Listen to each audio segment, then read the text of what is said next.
Hey, Hello, listeners. Welcome to the Crouching Tiger, Hidden Dragon podcast. So, if you've been listening, we've been talking to business leaders in Asia. And today we have someone in the field of PR, in the field of strategic communications. So, we have Syed Mohammed Idid here with us today. And he just assumed a new role not too long ago. So, he's now the strategic communications and stakeholder engagement at West Coast Expressway. So when I got to know him and we got connected on LinkedIn, he was with his previous employer, which is Plus Highways, and he has over 30 years of experience. And the reason why I reached out to him recently, he had an article which was featured everywhere, which is about AI and PR. And today I yeah. want to talk to Syed about this topic as well. So Syed, welcome to the show.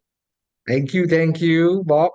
All right. So, like for all my listeners, I'd like to ask the first question, which is, what is your favorite kung fu movie? Stephen Chow, Kung Fu Hustle.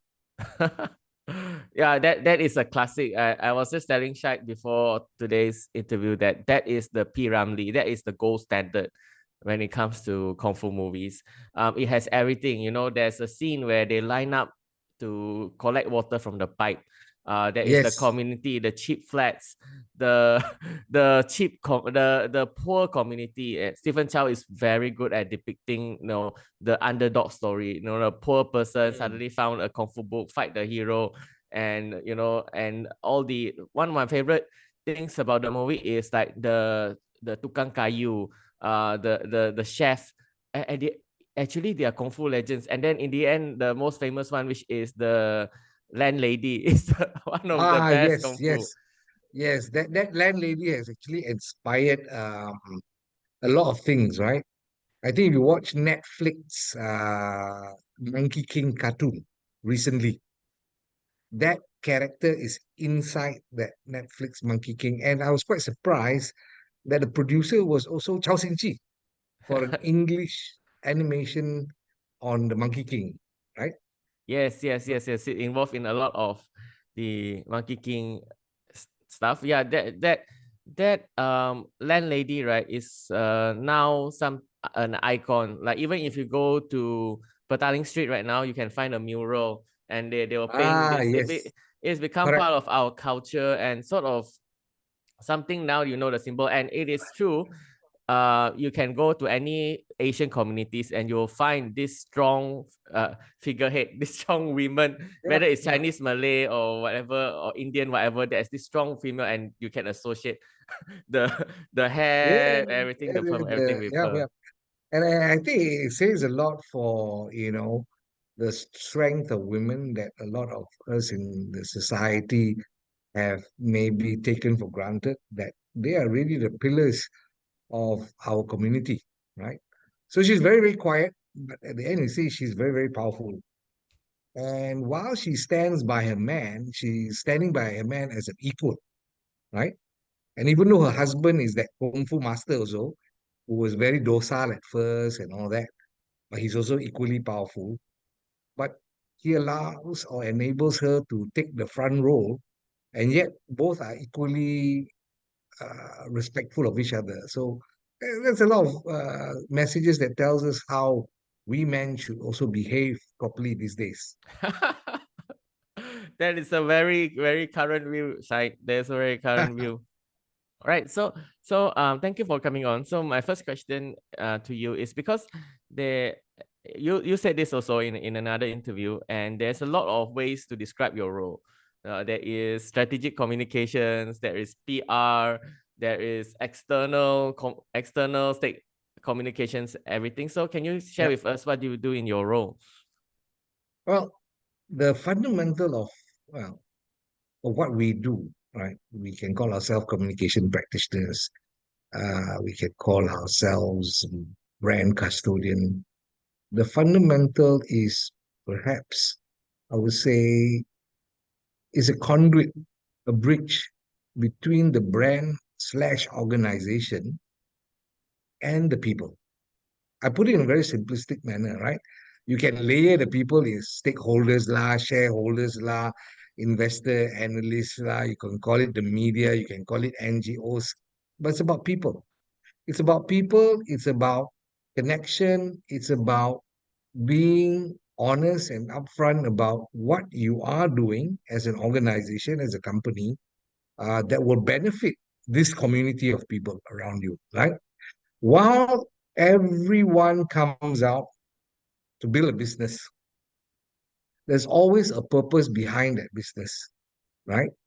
While people will profit from the business, is because their main purpose is to provide something good for the people. All right.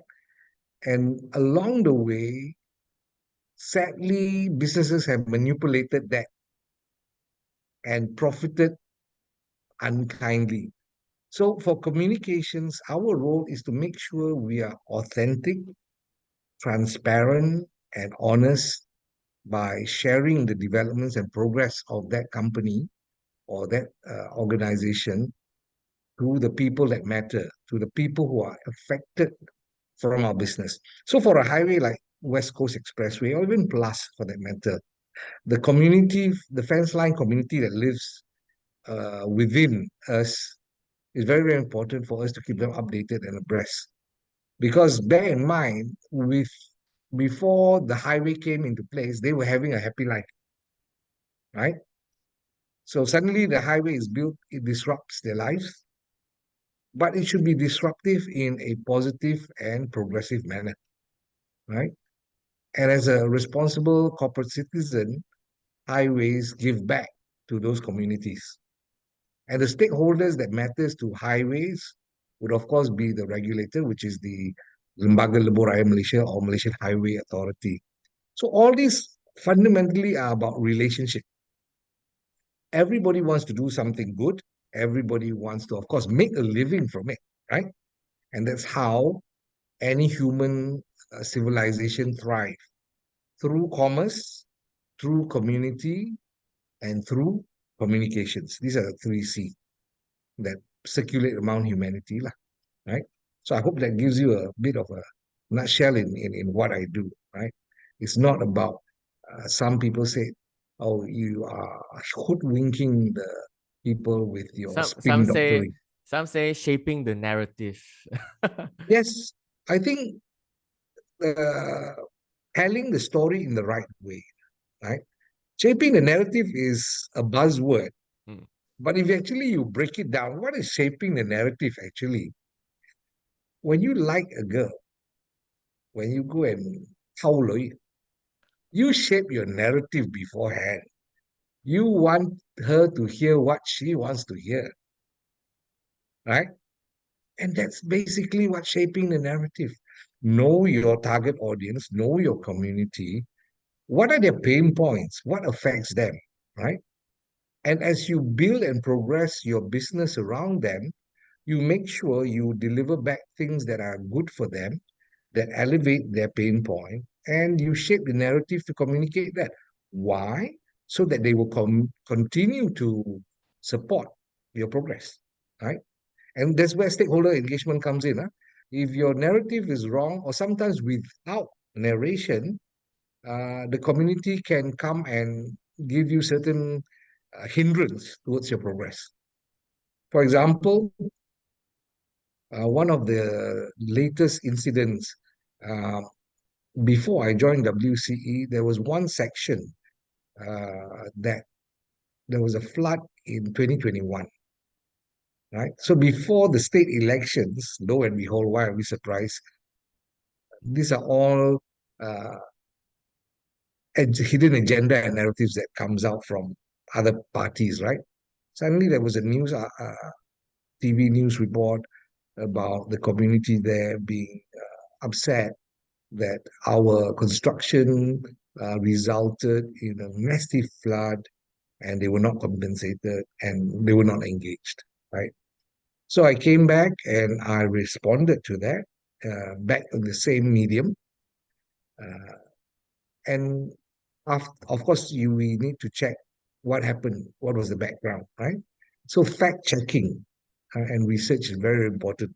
And this correlates to using AI later, right?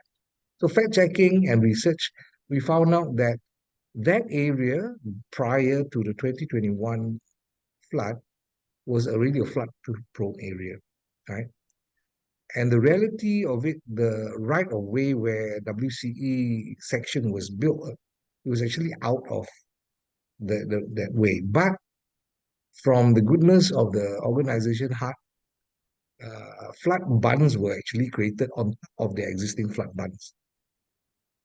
You know, as the famous Sami Velu says, act of God. Sami Velu was the very first minister of works, which governs highways and all that. And really, sometimes there are natural phenomenons that are beyond man.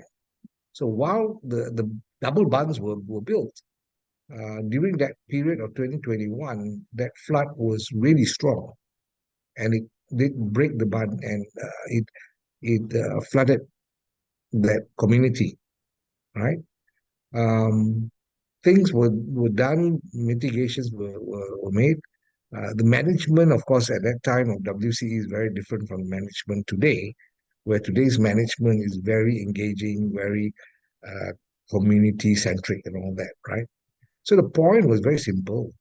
Why, after almost 2 years plus, that these grievances suddenly popped up?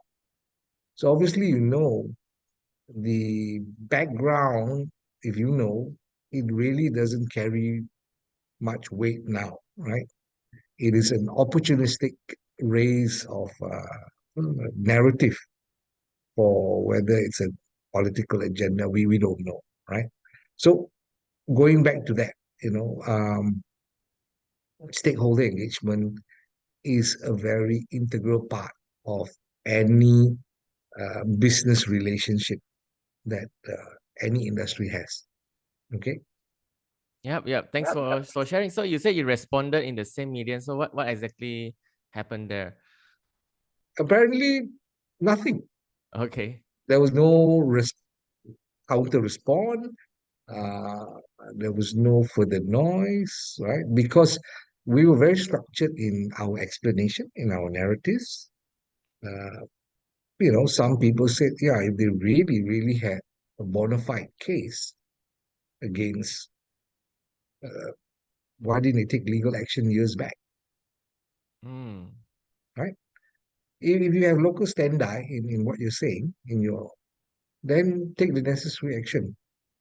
But after 2.5 years, nothing, and then suddenly it's popped up, and it's like a couple of days or few days before the state election, you start to wonder, and you start to ask what gives, things like that.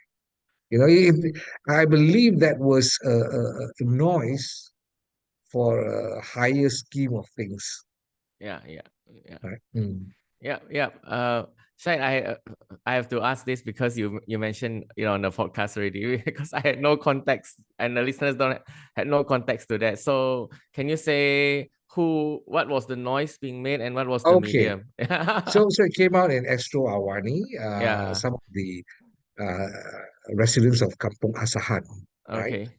So they came out and to say that we were not very friendly. We Kampung Asahan profited is in which in Klang, is in Selangor, state of in Selangor. Selangor. Okay, Yeah, okay. right. So it's nearby, um, and so we responded, and you can see the response. You Mm-hmm. can actually click onto the YouTube for Astro Awani Kampung Mm-hmm. Asahan, Mm-hmm. right? Okay. So when you click on there, you will see first their attack, right? And then our defense that came up. Okay. And after All that, right. no noise. All right.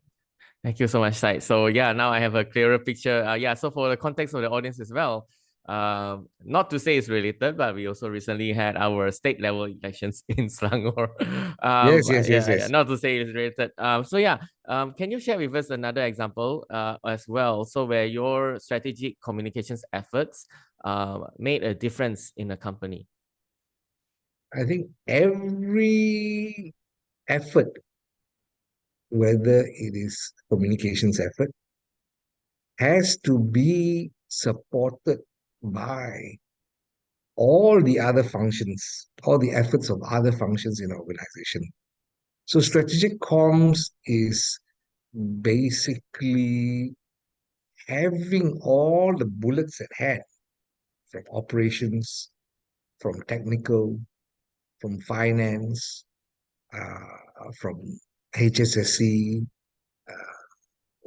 from the government stakeholders. Those are the bullets that will enable you to plant and produce your narrative, whether to reaffirm, reassure the target audiences, and to gain that understanding and awareness that leads to support of your business progress, right? So one of the examples that I would like to share was during my time in Plus Malaysia Berhad. As you know, Plus is the uh, longest interstate highway in Malaysia from north of Kedah all the way down south to Johor. And I'm happy to say that for the West Coast Expressway, we are the second longest interstate between Banting to Taiping. So drawing on the parallel, right? So what I have learned, what I've done in class, and I'm bringing the learnings to WCE is that when the RFID was introduced on the North-South Expressway, NSE, which is part of Plus, uh, there was a big blowout on social media. There was a lot of negative noise that came out from netizens or the public, if you recall, that was in 2022, right? So I call that the RFID rollout blowout, okay? And just to give you perspective, RFID does not belong to a single highway entity.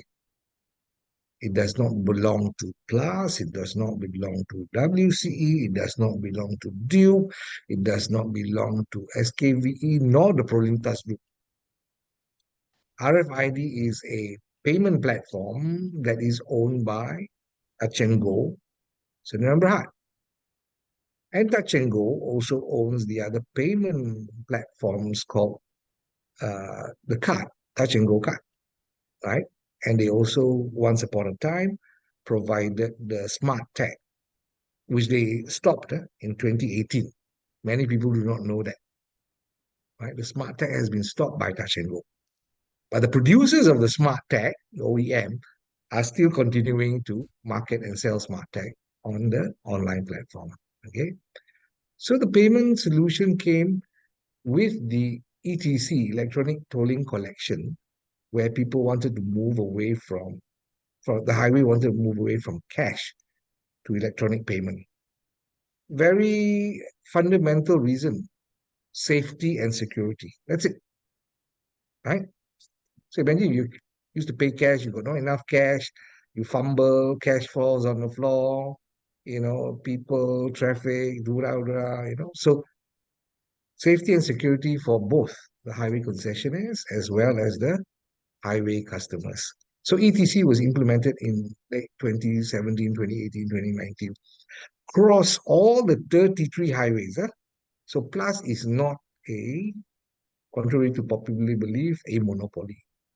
Plus is just one of the 30 plus highways owned by different people. Okay. It is a dominant highway because it's the longest stretch, and yeah, it was the first.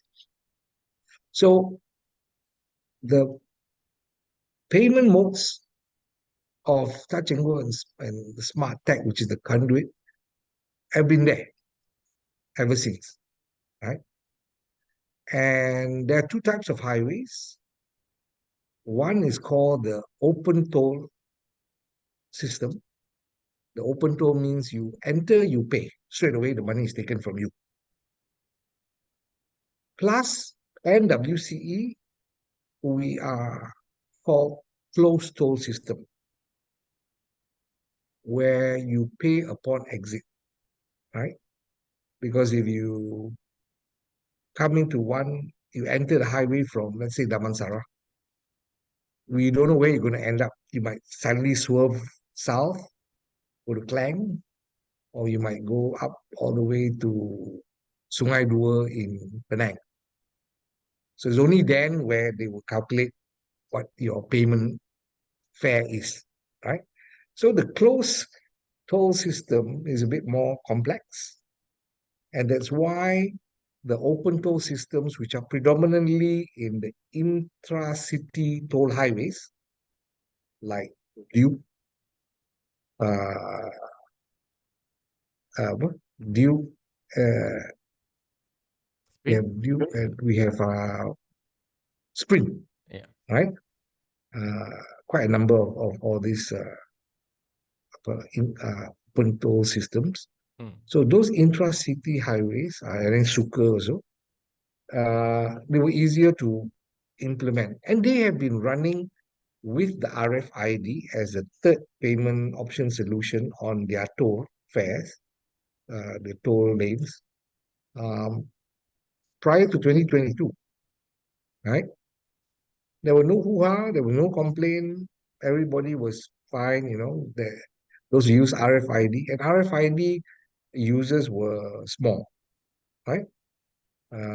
Just to give you a perspective, at that time before 2022, the data from Touch and Go was Touch and Go car was the issue was about above 25 million. For those who are using the smart tech for travel was about 5 million, and RFID was about 1.3 million, right? Now, coming back to cut a long story short, the launch or the rollout on the closed toll system, right, of Plus resulted in a public backlash because one of the key things that happened was within the Klang Valley region, where majority are using the smart tech, suddenly their smart tech lane was replaced by RFID lane, Mm. right? Because the rationale is very simple. Touch and go card and smart tech, right? If there's a small toll plaza and can only afford to have RFID, we will keep the touch and go because you can still use your smart tech and tap Mm. and still jalan lah. Mm. So that was the simple rationale. Unbeknownst that, of course, people who are using smart tech, they want that convenience of the palang buka and drive through, right? Why would I want to go back to a touch and go? Might as well I just use the touch and go card. Betul lah, Yeah, yeah. right? Now you take away my lane and you tell me that I now need to put my $120 smart tag aside and buy a $35 sticker called the RFID sticker and basically start all over again. Of course, they were unhappy, right? Um, and there was quite a number of lanes that were replaced, and it wasn't that gradual, right? And these were all operational. So the learning was operations do really need to share all their plans and strategies of execution. And also the technical part, the IT team should also do the same so that when it floats upwards towards senior management to make the decision, the data for communications would be more relevant, more realistic with a pulse on the ground to communicate. So that was one thing that was a learning for comms in class. And then it came up with that big noise that we give us back our smart tech lanes. We don't want RFID, right? And the government acceded to that, and Plus had to reinstate back the smart tech lanes, right? Now people ask, then why do you all the way go and push for RFID? On the national scheme of things in the intelligent transportation ITS system framework, the multi-lane free flow, which will ease congestion on highways. One of the component is to start it with RFID. So you see, RFID is radio frequency. The ability where if you see in Singapore and a lot of developed nations that uses the gantryless system where everybody goes through the multi-lane free flow, right? Our minister have rebranded it to call it fast flow because he's saying that it's not free, you still have to pay for it, right? So the MLFF, let's call it, that's MLFF, the acronym. It's supposed to ease away congestion at the toll lanes. You will see the congestion if you go into Subang from the highway, if you travel Damansara and go to exit 104 into Subang, Toll Plaza. If you want to go to Shah Alam and Subang Jaya, early morning, you will see the chock-a-block, right? So imagine when there is gantryless, there is no palang, it's multi-lane, that bottleneck will not happen. Everything will just continue to flow, flow, flow, flow, flow. So the idea is that technology of RFID will accumulate and lead towards that reality of MLFF. That's why the government supports and wants this to happen. Okay. Of course, the challenges that comes into place are multiple, right? So having said that, the I would say the blink hoo-ha about the unhappiness of RFID and hunting smart tobaccos. The key.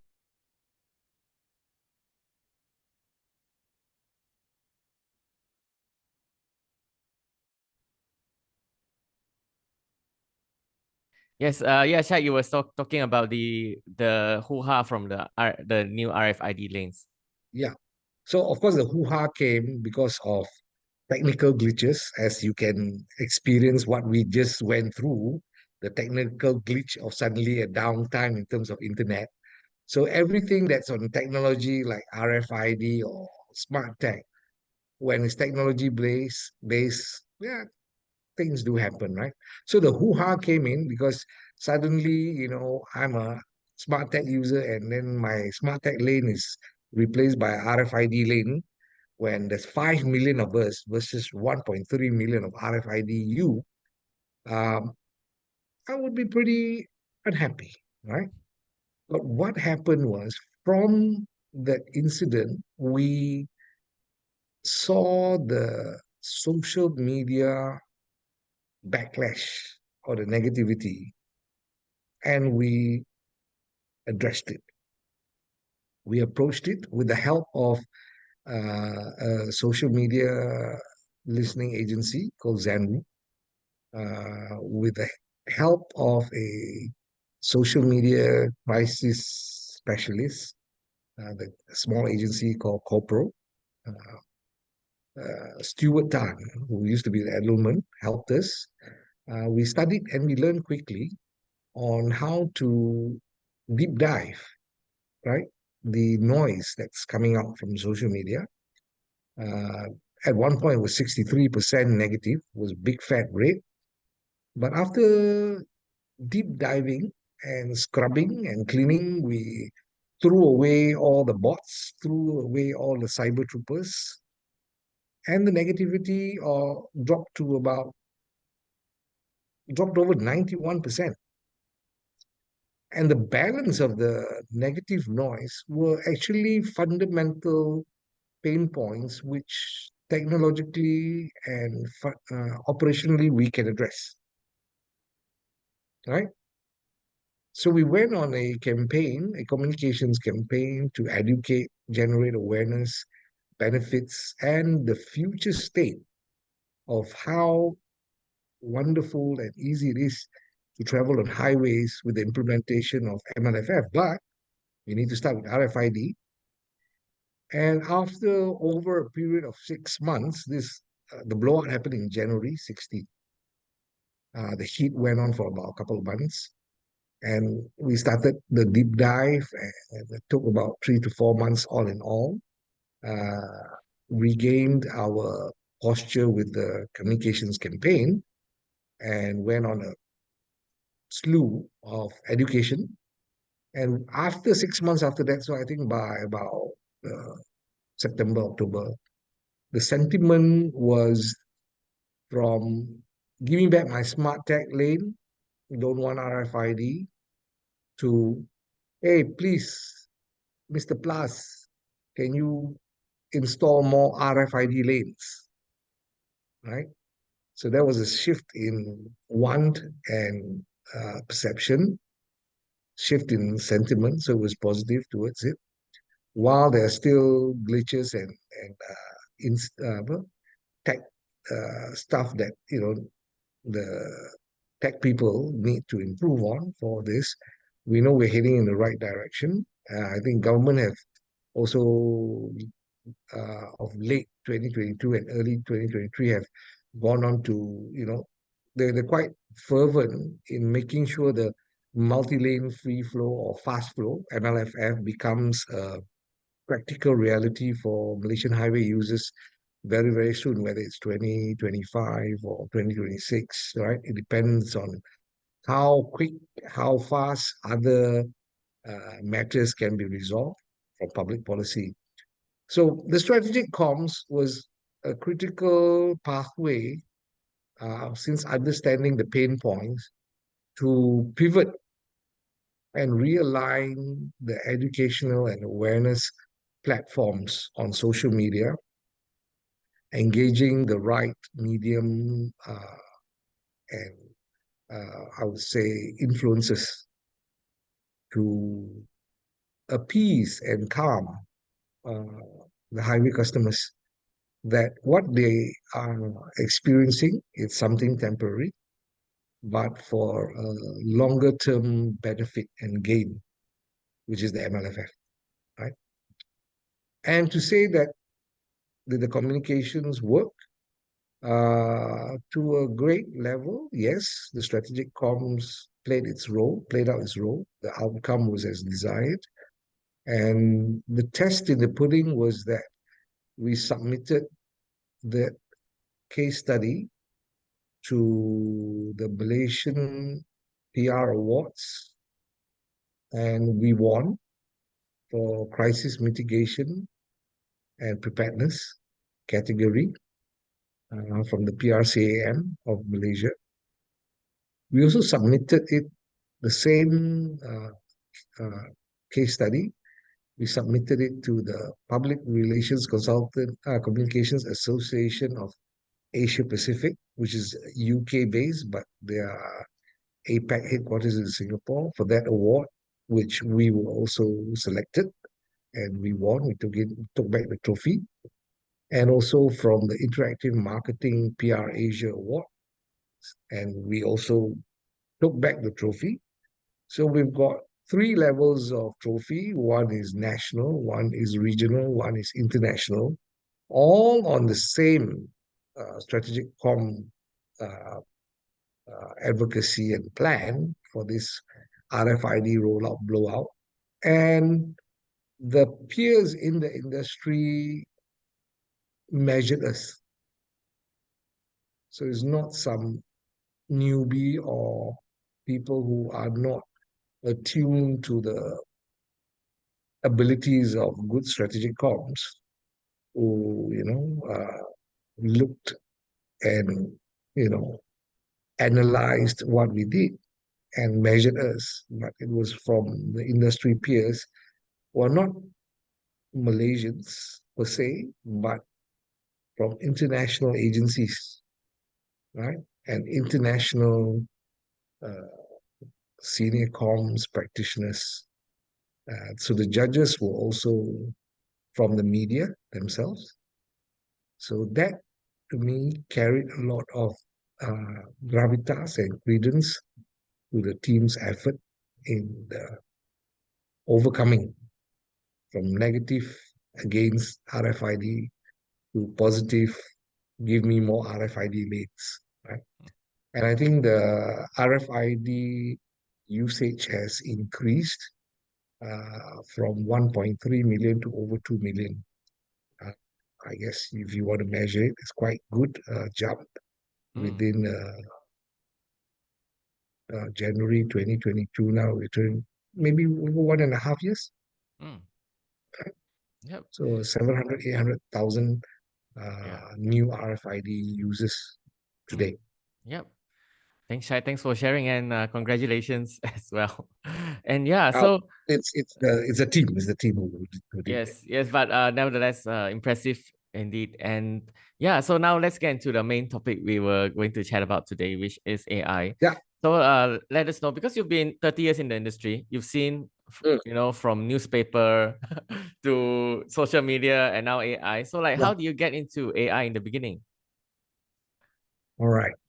Well, artificial intelligence was a buzzword, machine learning, IoT, um, you know, all these buzzwords were, I would say that during my early days in comms, and the early days would be 2018, Mm, was something still new, nebulous, and didn't really feel that it had mattered more to PR and communications. But as I was immersed in the digital transformation that happened in Plus from 2019 uh, to recent, uh, the term AI took a very um, pivotal moment in communications in Plus when we came up with the very, very first highway chatbot, right? So we know that EPF had a chatbot. We know AirAsia had a lady chatbot. So Plus came up with a lady chatbot. She's called Putri. So Putri was the acronym for Plus Unique Texting Real-Time Interface, PUTRI. And you can go in and check, Plus Putri chatbot news, and you can see a lot of news that we've generated about her, right? And her role was fundamentally to ease the traffic congestion of phone calls into our TMC, which is our Traffic Monitoring Center, which operates on a 24/7 basis, right? So the hotline is really hot. You get about 1,500 calls a day. So we ease that with all the very simplistic calls, like how's traffic today? Why is this stretch so congested? Is it due to accident? So all these very, very basic fundamental calls, what's my plus mile membership points looking like? So all these mundane questions were lifted away from the TMC personnel by Putri. So Putri, before I left, handles about 70% of the non-emergency calls, right? So it allows the humans in the TMC to really take care of really urgent human to human calls for help.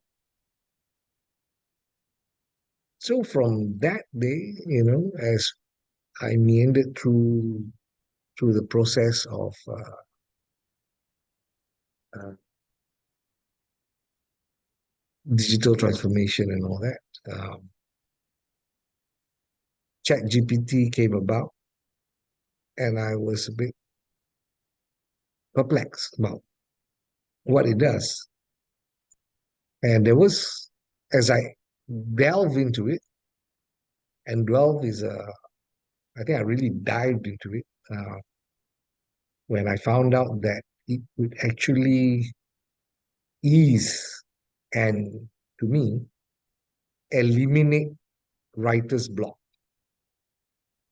So, fundamentally, most PR communication practitioners, our bread and butter is writing, right? And the traditional way of writing may take a press release. If you want something substantial, something relevant, something meaningful, contrary to bosses' belief that you can turn out a press release in half an hour. Not really the case, lah. You can, but it will be a wishy-washy press release, lah. But you want something good, give it about 24 hours. And humans being human, sometimes, we need a break, we need a refresher. We get disrupted in our work, right? Whether it's from your immediate boss, your subordinate, your peer, your parents, your kids, your wife, we get disrupted on an hourly basis, right? On issues.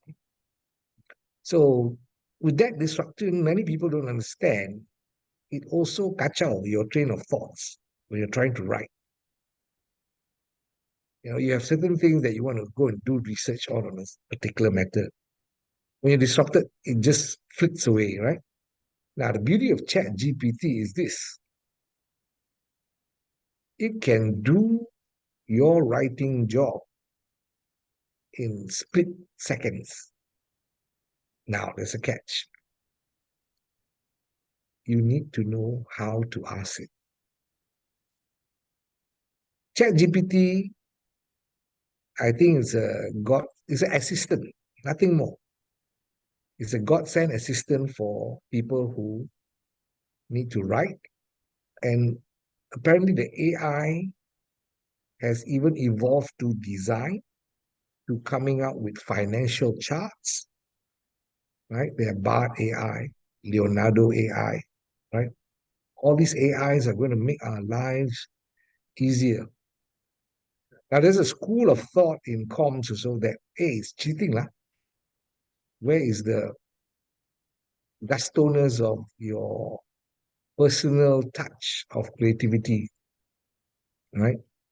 Are you taking somebody else's work and claiming it as your own?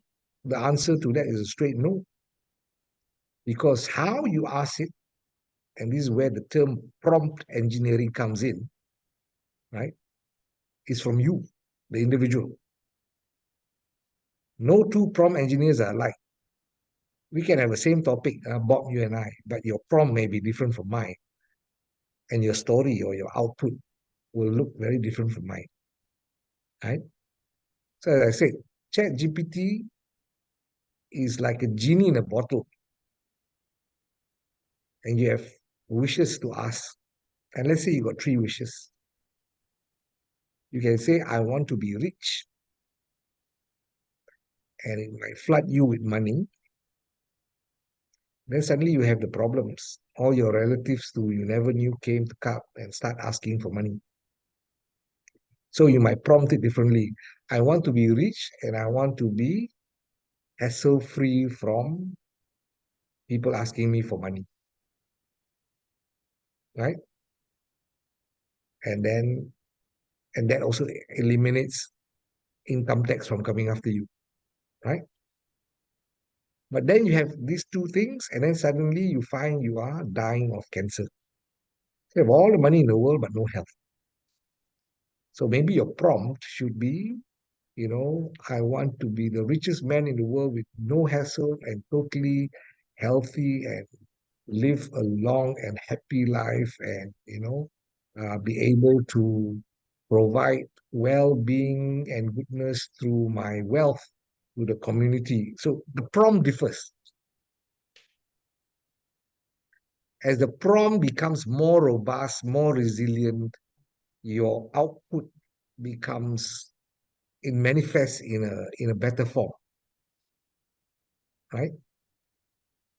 So this is where AI, the artificial intelligence, starts to be able to learn, and it's not only like Google. Google is an advisor, but AI provides something new. They won't only give you what you know, they may also give you what you didn't know you wanted,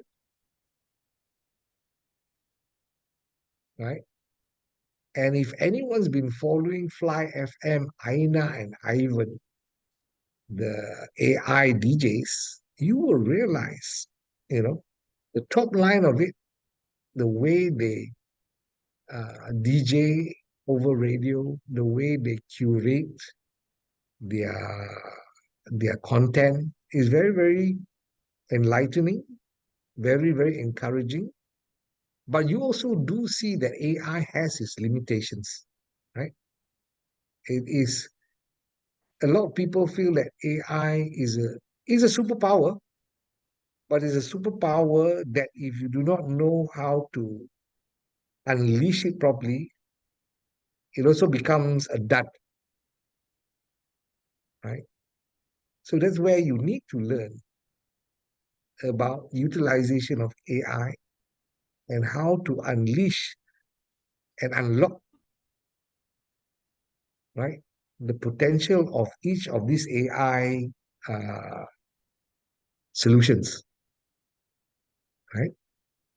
So in terms of the human psyche, I'm telling everybody, it's not as easy as you think, also. You really need to go back to school, AI school. Learn how to use AI. Yeah. Don't fear AI. Don't turn it down. Don't poo-poo it, right? Because it's going to be your greatest assistant, Mm. right? Yeah. And you don't need to pay the salary. Yeah. In fact, it can increase your value to the company, Yeah. right? And I have invested and I'm going for an AI upskilling course myself, Mm. self-invest, right? Yep. Because I've been dabbling with Chat GPT and most of the articles that I've churned out, have you seen and you read, is with the assistance of Chat GPT, right? And I said I'm a AI Chat GPT advocate, which I am. So if my articles do not come from Chat GPT, then I'm not really advocating for it. What an individual comms or anyone needs to do is whatever is churned out, layer it with personal anecdotes, with personal experiences, with real life examples that are relevant. Mm. And that can only come from you, Mm. no one else. And that's where the uniqueness, the individualness of the article comes from. So there's no chock-a-block, I'm cheating, I'm creating something uh, that you can't claim in terms of creativity, right? Mm. So how creative you get is how creative your mind is when it comes to crafting the prompts. Mm. Yep. All right. Thanks. Yes, though it is so important to train AI what you want it to do instead of Yep. uh expect it to create magic.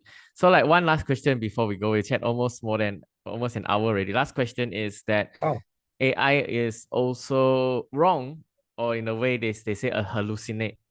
Sometimes if it goes the wrong way in the highway, it still continue to the end of the highway. So what is your advice? Besides learning the prompts, what is your advice on terms of the quality control when you work with AI? you still need to do your own research and you Mm. still need to know your stuff, Mm. right? So as I said, going back, AI is an assistant. Imagine in school, you had a abacus, and then you had your calculator, and when you went up to uni, you had your scientific calculator. AI is merely a scientific calculator. Mm. So how changgeh all the buttons and all the cosine, tangent things are on the buttons, if you don't know how to use it, it's useless also, right? And you still need to cross-check when you do the calculation. There are already templates of formula in the past. You need to cross-check. Data that the AI curates or trawl and comes out with the output are already data that exists out there. Mm. You just need to recheck and fact check and realign through some research to validate that they have angled all those data in the correct context. All right. All right. So you Thanks. need to regularly review what your work is. Okay. All right. So that's my Thanks, Syed. Okay, last question. Last question on this personal question for this one. So I've been okay. trying to get a lot of people in corporate onto the podcast. So before you, I had two CEOs also from GLCs on the pod. So like for me, it is a concern. I'm saying no, I'm not sure if the corporate want to come on the pod. Maybe it is a bit concerned, or like what are your thoughts on that? And maybe any advice you can give me on that. Um, I think where your LinkedIn connections, right? Mm, I think with your LinkedIn connections, you already know their do's, their mm, don'ts, their likes and dislikes, mm, what keeps them excited. mm, I think you spotted me that I'm going on this mm, mm, line of AI and communications, right? And mm. then you're approaching me for me to share. Mm, And I guess the personalities that each of these corporate leaders personify in their mm, public sphere will give you an insight to what are their hot buttons, what do they like, mm, and I guess you can take it from there, or from mm. that perspective, right? All right.